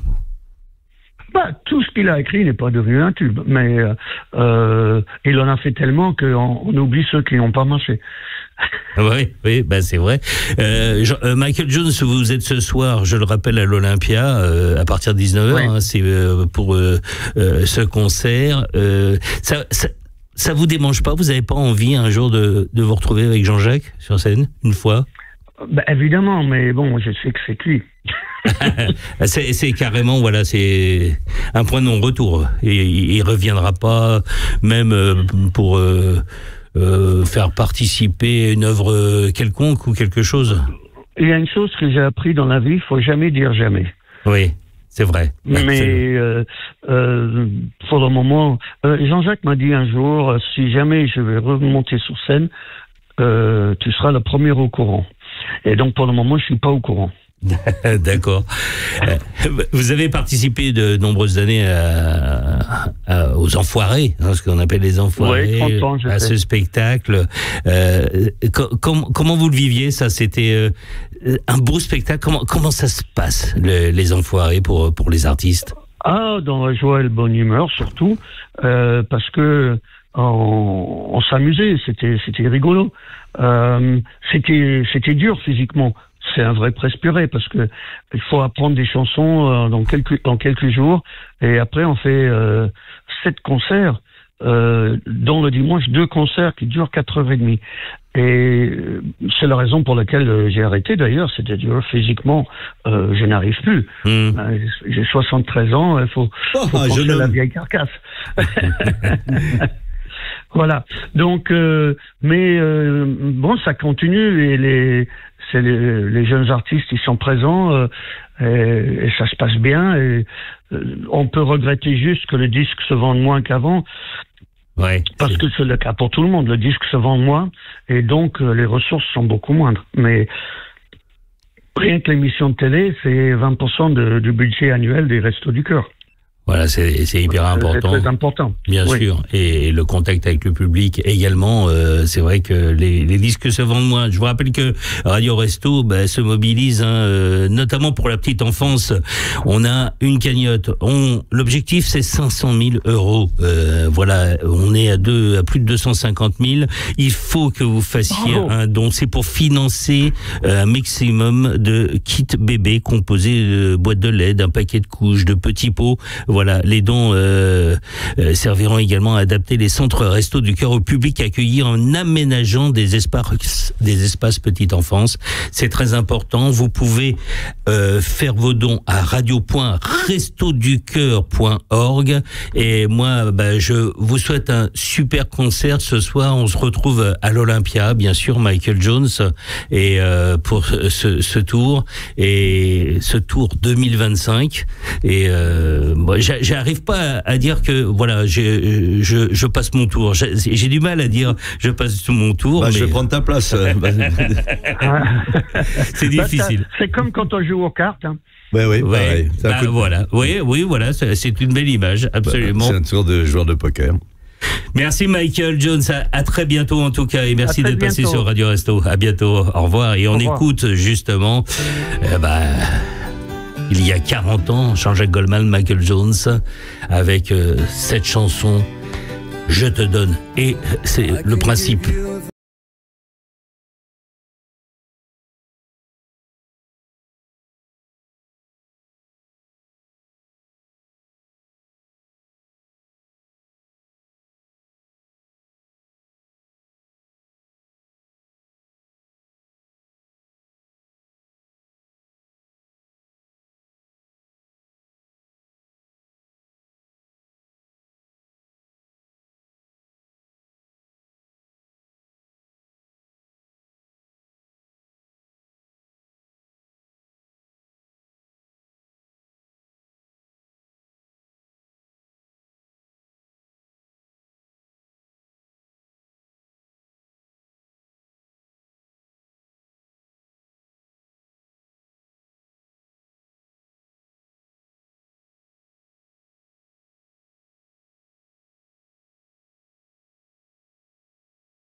Tout ce week-end, plus de 40 animateurs se réunissent pour la 6e édition de Radio Resto. Objectif, financer le maximum de kits bébés. Et pour cela, radio.restoducoeur.org, il faut absolument qu'on fasse monter, que vous fassiez votre don. Ça peut démarrer à 1 euro, ça peut aller au-delà. Vous êtes défiscalisé en plus et c'est pour vraiment les kits bébés. C'est important. Je te donne.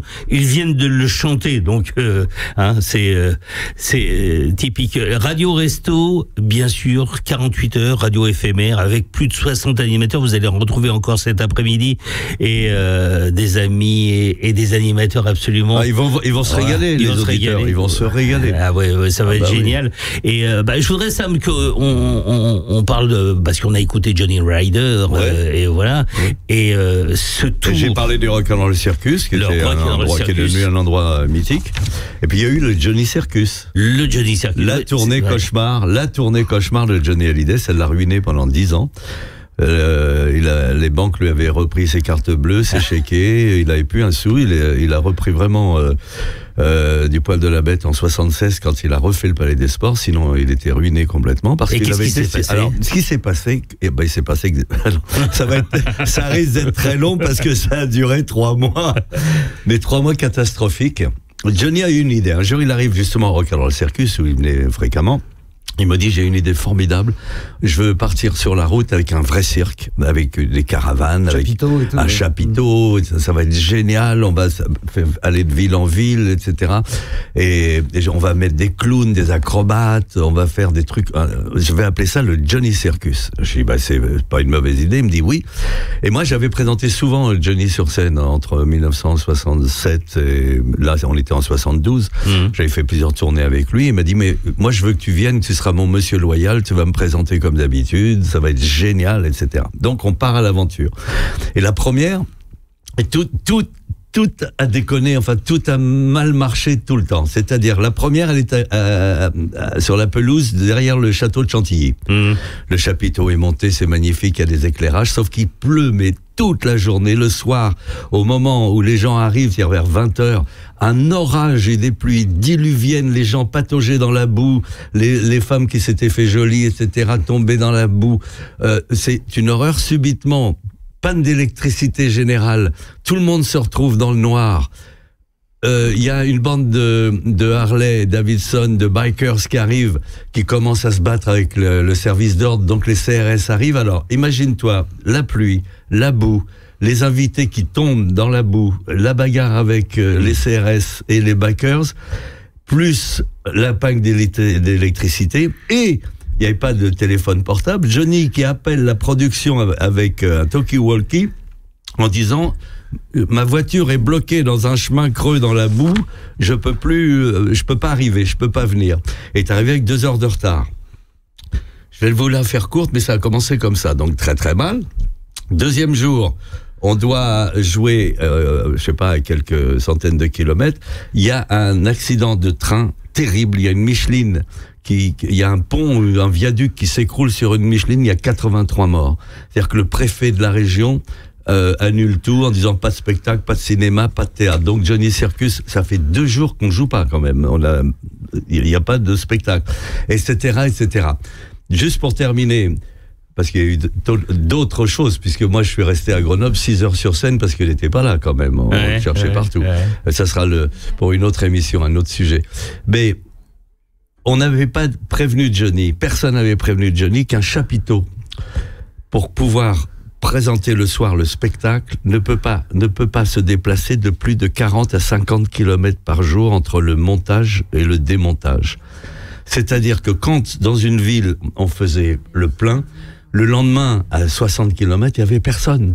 Donc le producteur qui s'appelait Jean Ponce, et Johnny était coproducteur, pour ça qu'il a perdu sa culotte, le producteur faisait entrer les gens gratuitement pour que Johnny ne chante pas devant 200 personnes. Ouais. Donc ça a été toujours comme ça. On n'avait pas prévenu que les distances ne pouvaient pas se faire à 200 ou 300 km comme d'habitude, mais de 40, 50, 60, 80 km maximum. Dernière chose, pour te dire que jusqu'au bout du bout, là je vous ai expliqué le début, le premier, mais le soir de la dernière, on est à Port-Barcarès, à côté de Perpignan, sur la plage de Port-Barcarès. C'est magnifique, il fait beau, etc. Les manutentionnaires, les gens qui montaient le chapiteau depuis 3 mois, c'était des gitans, des gens du voyage, etc. Ils adoraient Johnny. Et le gitan qui dirigeait tout ce monde-là va voir Johnny dans la loge en disant ce soir pour te remercier, on a été tellement fiers de travailler avec toi. Après le spectacle sur la plage, on va faire un méchoui géant et puis il y aura des guitares gitans, des chants. Johnny dit c'est sympa, c'est bien. Le spectacle se termine. Johnny se change, arrive sur la plage, il y a les méchouis qui tournent et le chef des gitans dit à Johnny: on te remercie tous d'avoir travaillé avec toi, ça a été formidable, tu es notre Dieu vivant, etc. À ce moment-là, il empoigne l'os de la bête qui est en train de tourner sur le feu, une machette, et il regarde Johnny dans les yeux et il lui dit: merci Johnny, on est très fiers, tu es notre roi. Il passe la machette et se coupe le bras. Et personne s'en aperçoit pendant 20 secondes, hein, parce qu'on tape dans les mains, tout le monde est... Et là, sur le compte, il y a des hurlements, parce qu'il y a quand même un bout de bras par terre. Donc voilà, du début à la fin, ça a été un cauchemar. Johnny Circus, donc c'est mon dernier livre où j'explique tout ça en détail, parce qu'il y a d'autres anecdotes. Il y a un livre qui est aux éditions de l'Archipel, Johnny Circus, que tu as écrit. Il y a tout. Voilà, tu racontes tout. Là j'en ai raconté 2, mais il y en a. On n'a pas beaucoup de temps, mais figure-toi qu'on est à Grenoble un soir. C'est la première fois, le chapiteau il est vraiment plein. Il y a 3500 personnes. Tout le monde est très content, sauf qu'on sait que Johnny est toujours en retard. C'est pas très grave. Je présente la première partie. Il y a un entracte, mais Johnny n'est toujours pas là, mais il est 11h quand même. Donc on s'inquiète un petit peu. Je demande à l'orchestre de monter sur scène et de commencer à tourner un petit peu en jouant des instrumentaux. Il est minuit et Johnny n'est toujours pas là. Donc on a appelé l'hôtel entre-temps. Et le concierge de l'hôtel dit: mais monsieur Hallyday, il est parti à 20h. Il a commandé un taxi à 20h. Il dit: mais il est minuit. Il dit: oui, mais où allait-il? Je ne sais pas, etc. On cherche partout. On cherche les hôpitaux, on appelle la gendarmerie, mais quelqu'un a une idée en disant: mais pour savoir où il allait, il suffit d'appeler la compagnie de taxi. Et ils nous disent: il est parti à Lyon. Nous étions à Grenoble quand même. Hein. Et moi, j'étais sur scène pendant ce temps-là, avec 3500 personnes qui hurlaient: Johnny, Johnny, Johnny. Bon, j'ai pas pris une seule canette ni une peau de banane sur la tête, mais je peux te dire. Et on s'aperçoit. Et donc, on appelle le taxi, dit: je l'ai emmené à l'aérogare, à l'aéroport de Lyon. Mais qu'est-ce qu'il va foutre là-bas? On appelle vite, les gendarmes appellent leurs collègues de l'aéroport en disant: est-ce que vous avez vu monsieur Hallyday? On dit: oui, il nous a signalé Hallyday dans l'aéroport. Il dit: allez le chercher, vous lui prenez son passeport et vous nous le gardez, on vient le chercher, sans poser de questions. On envoie quelqu'un, Sacha Roule, son secrétaire, à Lyon. Moi, pendant ce temps-là, je suis sur scène quand même. Et je fais chanter les gens, je fais un karaoké géant, je fais chanter les filles, je fais chanter les garçons, je fais un concours, je donne des casquettes, je donne des t-shirts. Pendant un moment, je dis: celui qui aura gagné le karaoké aura le droit de chanter une chanson avec l'orchestre de Johnny Hallyday. Alors évidemment, premier prix. Donc, et je meuble, et je meuble, et je meuble. Et à 2h ou 3h du matin, la voiture arrive. Johnny sort. Mais il sort de là comme s'il sortait de son bain, hein, sans regarder personne. Il rentre dans sa loge, c'était une caravane à côté de l'entrée du chapiteau. On attend 20 minutes, et là, il ouvre la porte. Il est magnifique, coiffé, bassin, le costume, tout bien, tout. Moi, j'ai mon micro à la main entre la scène et la caravane, prêt à bondir et à présenter Johnny. Il est 3h30 du matin. Hein. Et Johnny... il y avait 3 petites marches comme ça, donc il regarde un petit peu tout. Et il me voit, il me fait: bah alors Sam, on y va. Et ça s'est terminé à 6h où il a chanté 2 heures de plus. Bon, il n'y a pas eu de pépin, les gens n'ont pas bronché. J'ai tenu la salle pendant 6 heures. Voilà. Donc je raconte tout ça et d'autres dans le livre parce qu'on a fait une tournée cauchemardesque, mais en même temps pleine de souvenirs. Ça s'appelle Johnny Circus aux éditions de l'Archipel. Vous êtes connu à 16 ans, hein, c'est ça? Oui, au Golf Drouot, au golf, avec Jacques Dutronc et Eddie Mitchell. Moi j'avais 15-16 ans, ils en avaient 17-18 et on ne s'est jamais quittés. Allez, on se donne au niveau des dons pour financer le maximum de kits bébés. On est là pour ça. Radio Resto est là 48 heures jusqu'à ce soir. À partir de 20h, ça sera la clôture de ces 48 heures éphémères avec plus de 60 animateurs qui sont passés. Mais là, c'est dimanche, on a que ça à faire. Hein. Et voilà. Écouter Radio Resto et y participer, évidemment. Et financer ces kits bébés, on est à plus de 253 000. Ça monte doucement, tout doucement. Bon, c'est dimanche matin. Voilà, mais il faut absolument faire vos dons. radio.restoducoeur.org. Alors, il est calme, Max Lafontaine, avec nous à côté. Comme tout le monde, on est capté par les récits de Ralph. C'est intéressant, Johnny. Oui, un dieu vivant. Et je ne vous ai pas raconté notre passage en prison, mais ça sera pour une autre. Oui. Oh, bah, il y a tellement d'anecdotes. C'est connu pendant 60 ans. Hein, donc, j'aurais bien voulu parler du fait que de la fois où tu as été enlevé. Et dans une forêt. Ah oui. Il s'est fait enlever. C'est incroyable, ça. Mais attends, il a beaucoup de choses à raconter. Non, mais voilà. Max Lafontaine, parce que je suis, je dois le dire, dans cette émission, très heureux qu'il soit là, qu'il soit venu ici, jusqu'à nous. Vraiment. Max, on suit. Alors, il y a eu la radio des seniors, il y a la radio Max, la radio aussi. Il y a eu plein de choses avant, d'abord. Hein. Voilà. Non, mais ça, c'est. Moi, je voulais juste qu'on dise un petit mot d'une radio qui n'existe plus. Voilà. Vous connaissez peut-être même pas le nom, Radio Andorre. Alors ça se passait évidemment en Andorre. Alors moi, mon histoire, elle est toute simple. Hein. J'étais très jeune à Marseille. J'écoutais un tout petit peu parce qu'on captait excessivement mal, mais j'avais Sud Radio et Radio Andorre et je pensais que c'était la même radio. Mais pas du tout. Alors finalement, j'ai envoyé, comme on faisait à l'époque, des cassettes, de démonstration à toutes ces radios parce que moi, j'avais monté à l'époque une petite radio avec des copains, on s'amusait à la maison chez ma mère, alors on poussait les meubles et puis on faisait une radio toute la journée pour s'amuser. On avait trouvé une espèce de petit émetteur, c'était bidon, on captait la maison d'en face, mais c'est tout quoi. Donc c'était vraiment pour s'amuser et on faisait ça une fois de temps en temps. Ça m'avait donné envie effectivement de faire de la radio, donc les cassettes je les ai envoyées et un jour j'ai reçu une convocation à Toulouse.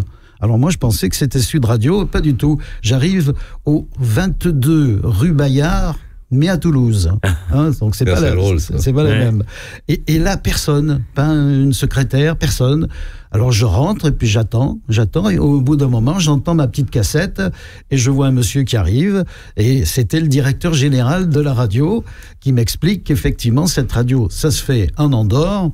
Et que là, c'est juste un studio pour faire des informations à Toulouse au niveau français national. Voilà. Donc il me dit, vous partez en Andorre et vous verrez. Et là, j'ai découvert alors d'abord un immeuble extraordinaire parce que c'était un ancien hôtel. Donc c'était tout en bois, c'était magnifique, magnifique. Mais alors, les studios étaient vétustes au possible, vous ne pouvez pas vous imaginer, c'était une console avec des boutons ronds, comme ça, voilà, et des platines, on tenait le disque avec le doigt. Avec le doigt pour lancer le disque, c'est extraordinaire. Il y avait des Ampex, des magnétos, pas possible, énormes, penchés, enfin des trucs d'un autre temps. Mais ça fait de toi un homme. Absolument, oui, parce qu'il fallait tout faire là, il fallait savoir tout faire. Donc j'ai découvert un peu le métier de la radio. Là, moi, j'y suis resté à peu près 2 ans. Il y avait, sur l'antenne, il y avait quand même des gens importants. Puis il y a beaucoup d'animateurs qui sont passés par là. Il y avait Alain Thibola, à l'époque. Il y avait Lionel Cassan. Il y avait Michel Côté, que je salue, qui nous écoute peut-être du côté de la Côte d'Azur, etc., etc. Une belle radio, puis des beaux souvenirs, surtout. Voilà. Puis il y avait un studio l'été à Canet-Plage. Sur la plage, tout en vert, voilà. Et là, j'ai fait la connaissance de Mars Calia ce jour-là. Il était en vacances. Je raconte l'anecdote. Il était en vacances avec des potes et puis il draguait ce qu'il y avait sur la plage, quoi. Il y avait du monde, beaucoup de monde. Bon, il y avait de quoi faire. Et puis un jour, on s'est retrouvés. Il m'a dit, moi, j'aime bien la radio, etc. Alors, je l'ai fait venir au micro. Puis on a dit on a fait une petite émission ensemble. Et c'est peut-être ça qui lui a donné l'envie après de passer. C'est un petit peu le même lien que j'ai avec Marc, puisque c'est la première personne qui m'a tendu le micro pour que je fasse un essai micro sur Radio Show en 1981. On a des points communs, vous voyez. Max Lafontaine, tu te souviens du slogan de Radio Andorre ?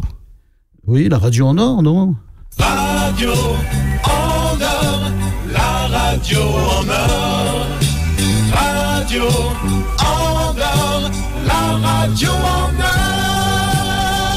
Le jingle de l'époque. Ah ouais, le jingle de l'époque, c'est extraordinaire. 70, parce que si vous voulez en savoir un petit peu plus sur Radio Andorre, je vous signale. Il y a un site.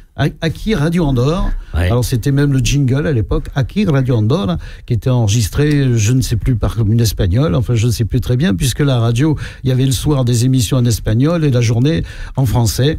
Donc voilà, Aki Radio Andorre, vous allez faire un petit tour sur Internet et vous verrez, vous allez découvrir plein de trucs sur cette radio, des animateurs, des extraits, etc. Alors Max Lafontaine, RMC, RTL, Europe 1, Radio France, Nostalgie. Ah, j'ai voyagé. Hein. Oh là là là là là là. Ce gars-là mange à tous les râteliers. C'est-à-dire que moi, quand je suis arrivé après Radio Andorre, je suis arrivé à Monaco, et pour moi, c'était ce que j'avais envie de faire. Je pensais comme Tu vas partout, on ne paye pas d'impôts, en fait. Même pas, puisqu'en tant que Français, on paye quand même. Hein. Donc, je suis parti du côté de Monaco, et moi, j'ai été là pour y rester toute ma vie. Sauf que je ne savais pas encore à cette époque-là qu'il y avait des directeurs qui vous disaient un jour ou l'autre, maintenant, mon collègue, tu vas aller voir ailleurs et tu t'en vas parce que ceci, parce que cela. Et c'est ce qui s'est passé. Donc après RMC, au bout de 6 ans, on m'a dit au revoir. Moi, je travaillais aussi sur TMC à la télé. À Monaco, c'était dans le même immeuble, c'était au 3e étage. Et là aussi, on a croisé tous ces jeunes gens dont on a parlé de l'époque, qui débutaient, Patrick Bruel, Jean-Jacques Goldman, Mylène Farmer. Ils venaient tous les 3 mois parce qu'il n'y avait personne qui les voulait vraiment sur les chaînes nationales. Donc, ils étaient contents de venir passer un petit moment du côté de Monaco. Donc, après, je suis parti à Radio France. Et on l'a compris tout à l'heure, Jean-Pierre Foucault, vous avez travaillé oui, bien ensemble. sûr. Bien sûr, quand on arrive sur une radio comme Radio Monte Carlo, c'était le pilier de cette radio à l'époque. Donc moi, j'ai été voir un petit peu comment il travaillait. Donc ça a lié une amitié. Et puis voilà, donc depuis, on ne se quitte plus, ou presque. Bon, moi j'ai une information. Vous devez envoyer vos dons à radio.radioducoeur.org. C'est important. Un don pour les kits bébés, c'est très important. Deuxième information, Jeanne Masse. Écoutez, profitez-en. En tout cas, ça me regarde et me dit qu'est-ce qu'il a voulu dire. Non, c'est un garçon excellent, très bonne famille.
Radio Resto, parce que tout a démarré à la radio.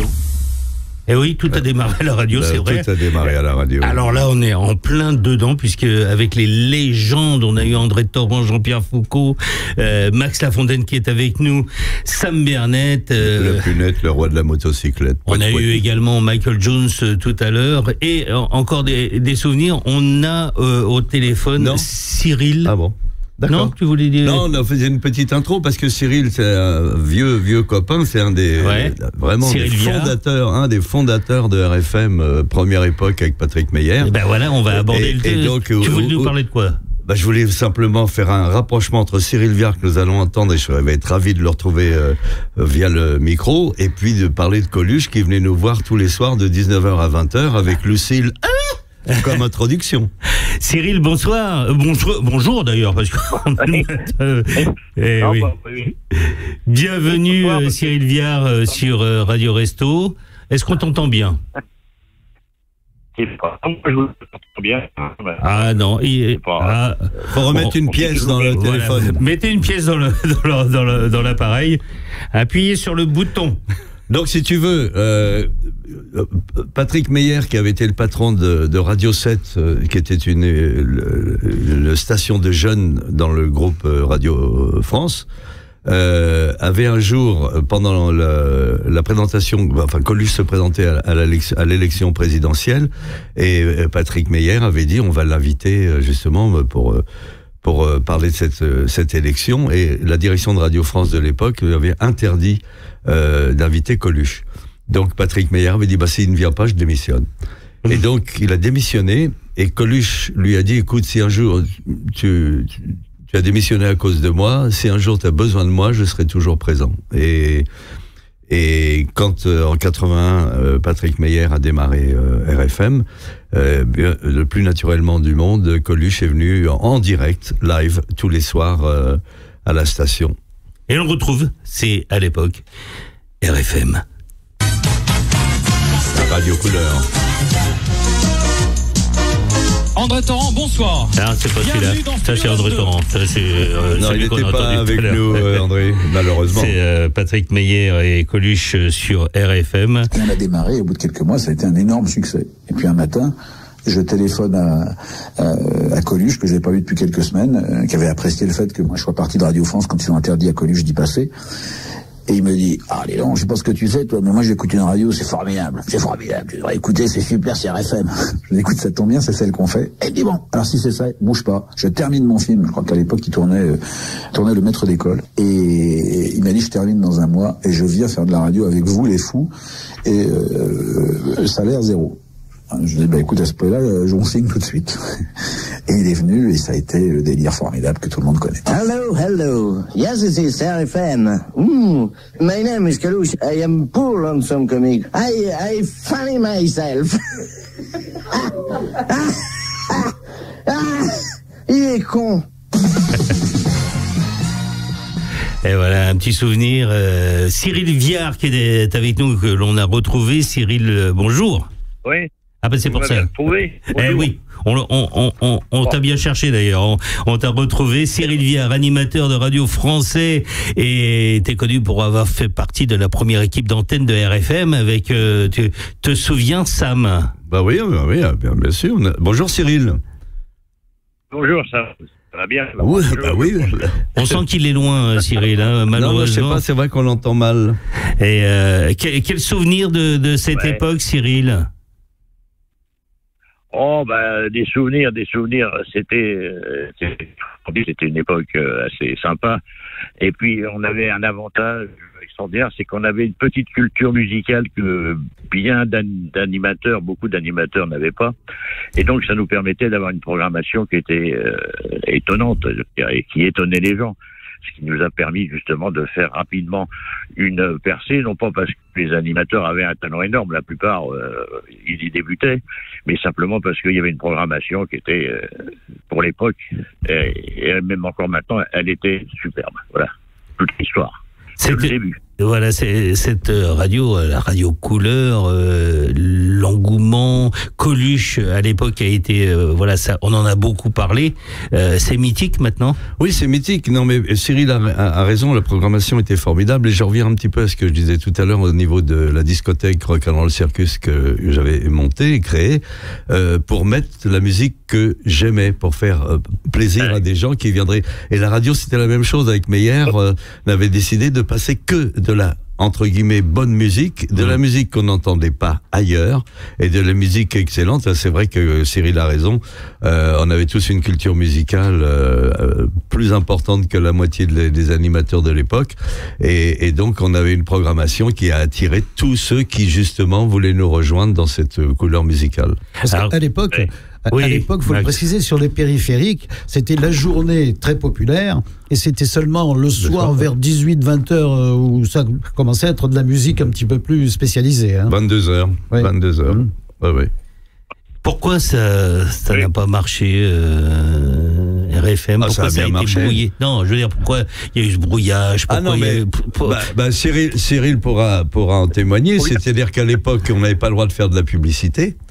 Et que on gênait beaucoup. Il y a une première station qui s'appelait Énergie, dont on était face à face, mais pas du tout avec la même programmation musicale.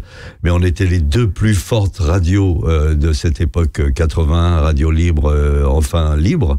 Et donc on avait décidé de faire des petits messages publicitaires. Et ça n'avait pas plu évidemment à certains. Et on nous avait brouillé sur Paris et la région parisienne. Cyril, quelle relation avec Coluche? Comment ça s'est passé? Moi, de parler, alors. Ça s'est passé doucement quand on était au bureau quand il est arrivé. Et c'est vrai que ça m'a raison, il est venu parce que Meyer avait été assez chevaleresque en donnant sa démission parce que Radio 7 voulait pas de Michel. Et donc, quand on arrivait dans le hall, il était en bande, on l'a présenté. Et moi, je travaillais beaucoup, je faisais beaucoup de choses. J'étais à Europe, je faisais avec les Roulants des émissions pour Antenne 2. Et il cherchait quelqu'un pour l'assister. Alors, il demandait autour de lui... voilà, et moi ça arrive à moi, et il me dit, et toi le grand, qu'est-ce que tu... Oh, j'ai assez de boulot comme ça. Et puis c'est tout, ça s'arrête pas. Et on continue, puis à la fin de la réunion, Patrick lui dit, bon alors avec qui tu veux travailler? Mais il dit, avec celui justement qui bosse de trop. Et c'est comme ça que je me suis retrouvé, voilà, rentré dans l'équipe à RFM. Après, on a fait des trucs possibles à l'antenne, les gens ne le savent pas, mais c'était complètement fou. Et donc... Richard, tu te rappelles de ça? Richard.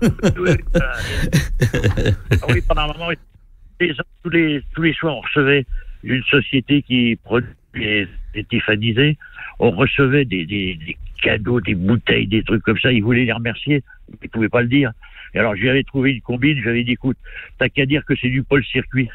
Parce que comme il y avait un circuit, j'ai dit, t'as qu'à remercier monsieur et madame Paul Circuit, les gens vont tout comprendre.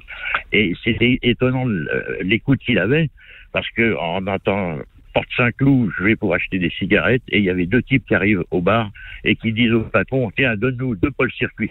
Incroyable. Ouais, c'était resté. Merci Cyril. La liaison n'est pas très très bonne, mais en tout cas, ça nous a fait plaisir que vous soyez passé par Radio Resto. Et à très très bientôt. On va accueillir Max. Non, je voulais juste dire que cette époque-là, replongeons-nous dans ces années-là, Coluche n'était pas le bienvenu presque partout, hein, surtout presque toutes les radios, hein, en fait. Eh ben oui, on va d'ailleurs en parler avec celui qui arrive sur l'antenne. Laurent Cabrol. Bonjour Laurent Cabrol. Bonjour les amis. Bonjour. Ah, ça fait plaisir de vous entendre, Laurent Cabrol. On vous présente plus. Vous êtes. Ah si, il faut on le présente. Ah si. On va présenter. Ça c'est un gars, il mérite quand même. Ah ben oui, quelle carrière. Comment vous définiriez votre carrière justement, Laurent? Vous étiez animateur, journaliste, météorologue. J'ai été touche à tout. Hein. J'ai commencé, tiens, ça me fait rire, parce que tout à l'heure, Max parlait de Radio Andorre. Akira d'Andorra. Eh oui. Je m'en souviens très bien, puisque j'étais à Sud Radio, j'ai commencé à Sud Radio. Vous voyez que finalement, après j'ai fait RMC aussi, puis j'ai fait 40 ans d'Europe. Hein. Voilà, et puis la télévision, j'ai chiffres et lettres, la famille en or, télé-shopping, enfin plein. Je suis un peu un touche à tout, quoi. Si je dois me présenter, je dirais que je suis un touche à tout. Bon, comment tu vas, Laurent? Moi, je suis en pleine forme, je suis dans ma ferme, là, à 800 km de vous. Et je vis une retraite sympathique avec mes animaux. D'ailleurs, ils font une mission. Il est comme nous, c'est un saltimbanque, tout simplement. Oui, c'est ça. Exactement. Alors, Laurent Cabrol, météorologue de cœur, journaliste de talent, figure phare d'Europe 1 et TF1 aussi, hein, parce que faut pas l'oublier, vous avez fait TF1, notamment une émission célèbre de vente. Ah oui, le télé-shopping. Oui. Télé-shopping. J'ai fait la famille en or et des télé-shopping. Et puis surtout, vous êtes le témoin direct de cet appel que nous célébrons pour le Resto de Cœur, l'appel du 26 septembre 1985 sur Europe 1. Je sais que votre bureau était en face de celui de Coluche. Est-ce que vous étiez présent le jour de l'appel ? Ah oui, absolument. C'est-à-dire que j'ai vécu en quelque sorte avec Coluche par couloir interposé, c'est-à-dire que j'avais le bureau en face de lui, et comme on l'a dit d'ailleurs sur votre antenne, parce que je vous écoute depuis tout à l'heure, d'ailleurs c'est passionnant, toutes vos anecdotes, il n'était pas du tout accepté par la rédaction qui était à l'étage au-dessus. Ouais. C'était le monsieur qui disait salut ma poule, ça va l'enfoiré. Donc ces gens-là avaient ils n'aimaient pas du tout Coluche, et quand il a lancé les Restos du Cœur, j'étais à côté de lui, parce que le bureau était en face. Là-haut, il voulait pas, à la rédaction, il ne voulait pas l'inviter pour en parler. Et donc, Philippe Gildas a dit, qui était le patron, a dit, puisque c'est comme ça, Cabrol, qui est à la rédaction, il est en face de toi, c'est ton pote, et bien il va venir parler à ton nom. Et donc, j'ai passé une bonne partie de l'année à aller vanter les Restos du Cœur à la rédaction, à l'étage au-dessus, pour parler au nom de Coluche. Vous voyez que c'était quand même assez curieux, parce que Coluche, contrairement à ce qu'on a beaucoup pensé, il n'était pas du tout accepté au début de ses interventions, vous imaginez. Pourquoi il y avait cette animosité ? Pourquoi ça se passait ? Parce que le style Coluche faisait choc ? Bah bien sûr. Quand il parlait à Maryse, qui était la personne qui temporisait à l'antenne, il appelait ma poule. Bon, ouais. les spectateurs, les auditeurs adoraient, mais les patrons s'étranglaient. Voilà. Ça fait partie de ces choses de ces événements qui montrent que le départ a été laborieux. Et les Restos du Cœur, ils ont été créés dans le bureau, donc en face de moi, et j'ai assisté à tout le défilé, juste au moment, le défilé de l'affaire, jusqu'au moment où on a créé la chanson. Et la chanson, on en a parlé tout à l'heure, parce que Michael Jones l'a évoqué, c'est Coluche qui dit, il nous faut une chanson, et je me rappelle un soir, et il dit, on va aller je vais aller voir Jean-Jacques Goldman, c'est le seul qui peut nous faire une chanson en une semaine. Bon. Et il y est allé, je crois que c'est la Canal+, il est allé, il a demandé à la chanson, et la chanson a été faite en une semaine, et un jour il est arrivé avec à la main le CD en disant, ça y est, je l'ai, il n'y avait pas la chanson en entier, il n'y avait que la partie chantée, mais il n'y avait pas les témoins de tout ce que vous savez que dans la chanson, il y avait il y en a Talibaï, Michel Drucker, Michel Platini, Yves Montand qui lisent quelques textes. Et alors on savait pas comment faire parce que tout le monde ne voulait pas venir dans les studios. C'était pareil, il y avait d'autres choses à faire. Et Michel Drucker était venu, Nathalie Baye aussi, mais Michel Platini, lui, il était à la Juve. Et c'est notre ami Eugène Sacomano, que vous connaissez tous, qui malheureusement a disparu, Eugène Sacomano, qui est allé demander à Michel Platini dans les vestiaires de la Juve, où il jouait, et dans les vestiaires de la Juve, de chanter ou de jouer des quelques morceaux et des quelques lignes. Quant à moi... vous avez pris votre Nagra. C'est Coluche qui m'a dit, viens, prends ton Nagra et viens, on va voir Yves Montand. Et on est allé chez Yves Montand à la place Dauphine. On a mis le micro sur les oreilles de Yves Montand, et c'est là qu'Yves Montand a donné ses vers à toi, les recalés de l'âge et du chômage, les privés du gâteau, les exclus du partage, toutes ces paroles qui avaient été écrites, et il les a données. Et après, ils ont parlé tous les deux avec Coluche. Entre Coluche, moi je me suis mis dans un coin. Coluche et j'entends parler du rôle d'Ugolin qui devait être joué par Coluche et que Coluche refusait. Et après, vous avez accompagné, parce qu'il ne reste plus beaucoup de temps, malheureusement, vous avez accompagné Coluche à Gennevilliers pour l'ouverture du premier resto. Oui, toujours pour les mêmes raisons. C'est-à-dire que j'étais en face de lui. Il m'a dit, bon, demain, je vais à Gennevilliers pour le premier resto. Eh bien, tu viens avec moi. Viens l'enfoiré. Alors, on est parti. On a pris sa voiture rose, là, rose bonbon, décapotable alors qu'il pleuvait. On a filé vers Gennevilliers. Au passage, on s'est arrêté à un prisonnier, on a dévalisé tous les jouets qu'il y avait, et Coluche les a mis dans la voiture. On est arrivé à Gennevilliers, c'était une tente militaire, c'était lugubre, il faisait nuit, c'était le matin, et il y avait personne, quelques gens qui venaient qui venaient prendre à manger, pas acheter, qui venaient se faire offrir à manger, et il y avait un caméraman, que d'ailleurs on voit toujours dans les reportages que l'on présente, un caméraman. On a mis à Mimi Coluche, on lui a mis sur le dos une boîte, une grosse boîte avec un casier à vin. Un casier à vin, et il est rentré comme ça, et on a fait les premières images. C'était le premier resto et les premières distributions de nourriture. Merci Laurent Cabrol d'avoir participé à cette émission et d'évoquer ce qu'a fait 40 ans jour pour jour que cet appel a été lancé sur Europe 1, l'appel de Coluche. Nous les fêtons dans Radio Resto qui sont jusqu'à ce soir 48 heures d'une radio éphémère. Merci Laurent Cabrol et à très bientôt, on vous embrasse en tout cas. Eh bien, moi aussi, je vous fais faire une grosse bise par ma vache préférée. C'est une bonne idée. Salut, enfoiré. Voilà. Salut Laurent, à bientôt. À bientôt. Et on va se quitter avec... Ah non. Si, malheureusement. La chanson des restos, bien sûr, mais je voudrais remercier Sam Bernet d'avoir participé à cette émission. Moi, je voudrais, avant de partir, j'aurais quand même rappelé l'adresse immédiatement tout de suite pour faire vos dons, parce que c'est très très important. Il est presque 11h et vous devez savoir que pour faire des dons, eh bien vous allez sur radio.restoducoeurattaché.org et vous faites un don, sachant que vous êtes défiscalisé sur 100 €, vous ne paierez que 25. Et tout cela, eh bien, sont pour des kits bébés. C'est très important, c'est composé d'une boîte de lait, d'un paquet de couches, de petits pots, etc. Et ces dons serviront. Vous vous rendez compte qu'avec 100 €, vous pouvez accompagner un bébé pendant 3 mois. Alors, allons-y, faites des dons. S'il vous plaît. Merci Max Lafontaine, merci d'être passé.